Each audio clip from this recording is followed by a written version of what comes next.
মাটির মধ্যে একটি অর্ধেক বেরিয়ে থাকা পাথরের সামনে দাঁড়িয়ে আছে কপিলা এবং সে ওই পাথরটির ওপর তার গোদুগ্ধ মিশ্রিত করছে।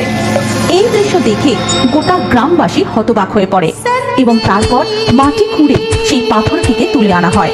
রাজা স্বয়ং সেই পাথরটিকে তার গৃহে নিয়ে যান এবং সেই রাত্রেই রাজা স্বপ্নে দেখেন, বিষ্ণুদাস, ওঠো বিষ্ণুদাস, ওই পবিত্র পাথরের মধ্যে স্বয়ং আমি বিরাজমান। আমি তোমাকে আদেশ করছি, তুমি এখানে আমার একটি মন্দির প্রতিষ্ঠা করবে, যার নাম হবে বাবা তারকনাথের মন্দির। আর তুমিই হবে আমার মন্দিরের প্রধান পুরোহিত। আর এই মন্দিরের নাম অনুযায়ী এই স্থানের নাম হবে তারকেশ্বর। এমন স্বপ্ন দেখে রাজার ঘুম ভেঙে যায় এবং পরের দিন থেকেই তিনি মন্দির নির্মাণের কাজ শুরু করেন। এইভাবেই প্রতিষ্ঠা হয় তারকনাথ বাবার মন্দির এবং রাজা বিষ্ণুদাস হয়ে ওঠেন ওই মন্দিরের প্রধান পুরোহিত।